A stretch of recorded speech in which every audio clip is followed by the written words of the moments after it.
진해 각시. 옛날에 무척 가난한 남자가 있었다.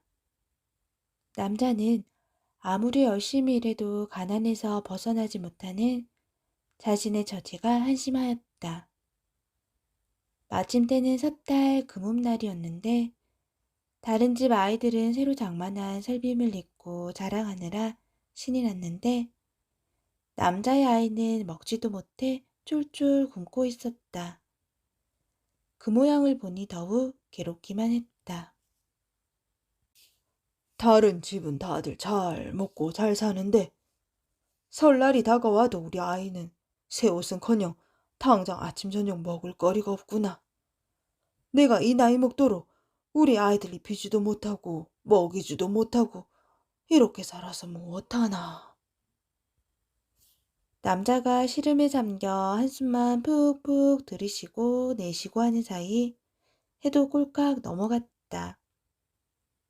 날이 어두워지자 남자는 결국 목숨을 끊을 생각으로 산으로 올라갔다. 이렇게 살 바에 차라리 죽는 게 낫겠다고 생각했기 때문이다. 남자는 슬픈 마음으로 깜깜한 산을 오르기 시작했다. 한참을 그렇게 가다 보니 산 중턱쯤 이르렀을 때 저쪽 아래에서 불빛이 올라오는 게 보였다. 남자는 풀숲에 몸을 숨기고 가만히 있었다. 그런데 불빛이 남자 근처까지 와서는 이렇게 말했다. 금방까지 여기 있었는데 어딜 갔지? 남자가 가만히 보니 등불을 든 사람은 예쁜 여자였다.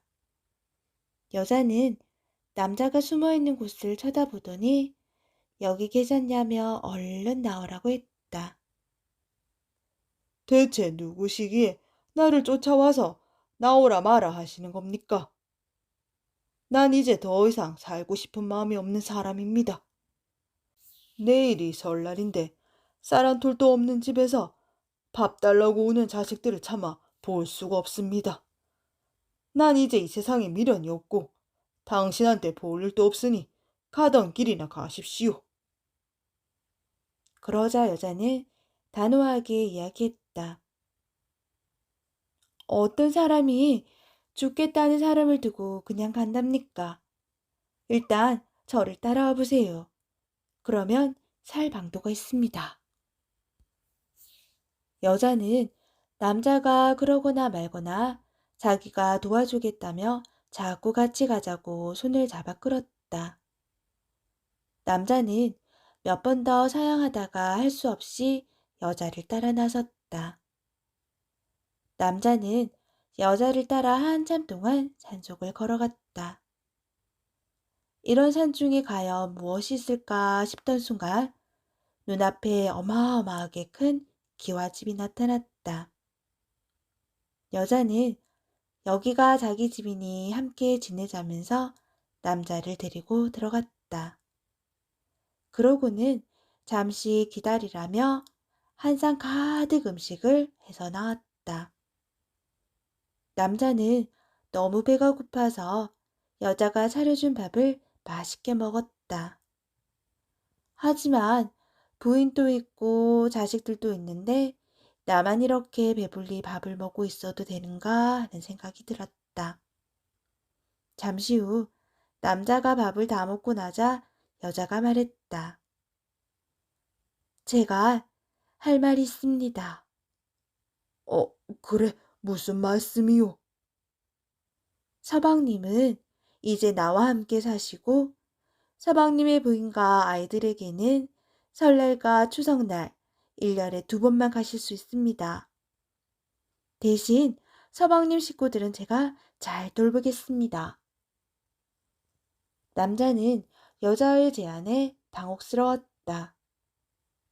도통 영문을 알 수 없었지만 또 별다른 수도 없었다. 식구들도 잘 돌봐주겠다고 하니 그저 여자가 하자는 대로 하기로 했다. 어느덧 추석날이 다가왔다. 남자가 집에 좀 다녀오고 싶다 했더니 여자는 흔쾌히 허락하였다. 하지만 한 가지는 꼭 지켜달라고 당부했다. 네, 다녀오셔야지요. 가서 아이들도 보고 부인과 좋은 시간 보내다 오세요. 다만 오늘 밤에 가서 주무시지는 말고 곧바로 돌아오셔야 합니다. 약속을 꼭 지켜주셔요. 남자는 여자가 신신당부하는 말을 듣고 자기 집으로 갔다. 과연 다 쓰러져 가던 초가집은 멀쩡하니 깨끗한 집이 되어 있었고 부인과 아이들은 좋은 음식에 좋은 옷을 입으며 잘 지내고 있었다. 그 여자가 돈을 보내서 이렇게 돌봐주고 있었구나. 참 다행이다.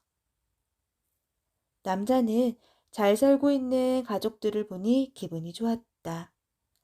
즐겁게 지내다 보니 어느새 날이 어둑해지기 시작했다. 남자는 식구들과 함께 더 있고 싶었지만 여자와 약속이 있어 길을 떠났다. 얘들아, 내일 보름날 차례 잘 지내고 엄마 말씀 잘 듣고 건강하게 잘 있어라. 난 이제 다시 가야 한다. 내가 없더라도 잘 지내야 한다. 남자는 아쉬운 마음을 뒤로하고 다시 길을 나섰다. 이제 집안 걱정은 안 해도 된다고 생각하니 오래 머물지는 못해도 마음이 편안하고 아쉬울 것이 하나도 없었다. 그 후로도 남자는 산속 여자와 함께 살면서 1년에 2번 설날과 추석날에 집에 다녀오면서 탈없이 잘 살았다. 그러던 어느 해 섣달 금음날이 되어 남자가 집에 다녀오겠다고 나섰는데 그날따라 여자가 갑자기 남자를 붙들었다. 서방님, 오늘은 안 됩니다. 오늘 가시면 못 오십니다.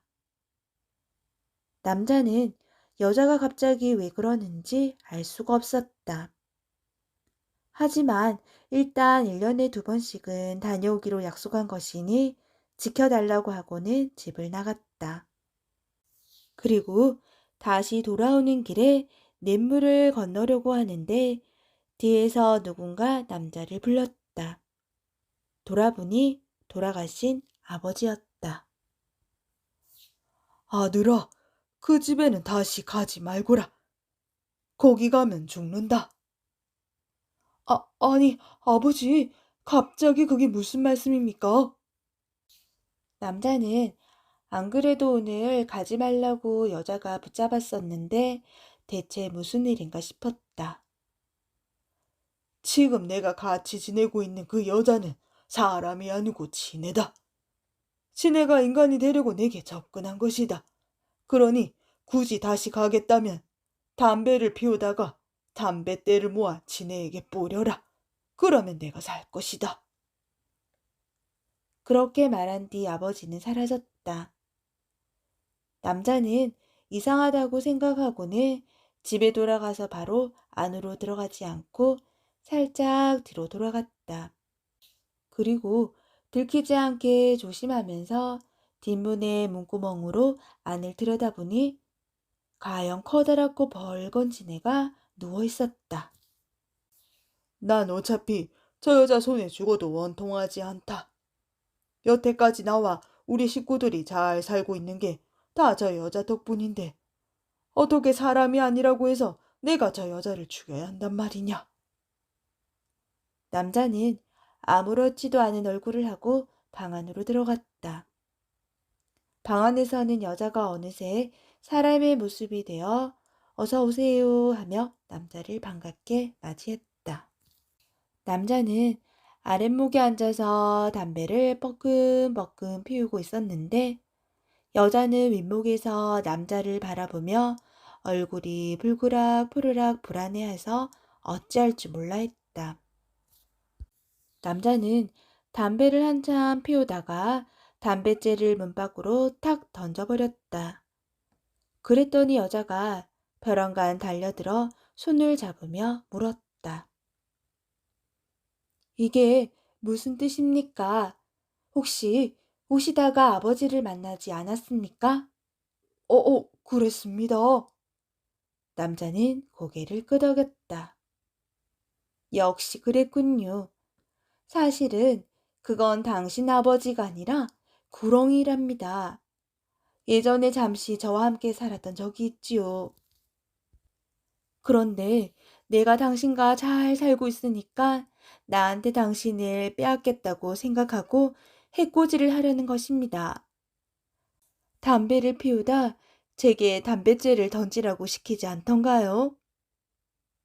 남자는 눈을 크게 뜨며 놀란 표정으로 말했다. 어, 그랬지요. 당신이 내게 담뱃재를 던졌으면 난 죽었을 것입니다. 그런데 당신은 그렇게 하지 않았습니다. 여자는 남자가 자신을 지켜준 사실에 감동하여 이야기를 이어나갔다. 당신이 나를 지켜준 덕에 나는 이제야 하늘나라로 다시 돌아갈 수 있게 되었습니다. 나는 원래 내가 있던 곳으로 돌아가니 서방님도 염려 말고 오래오래 행복하게 사십시오.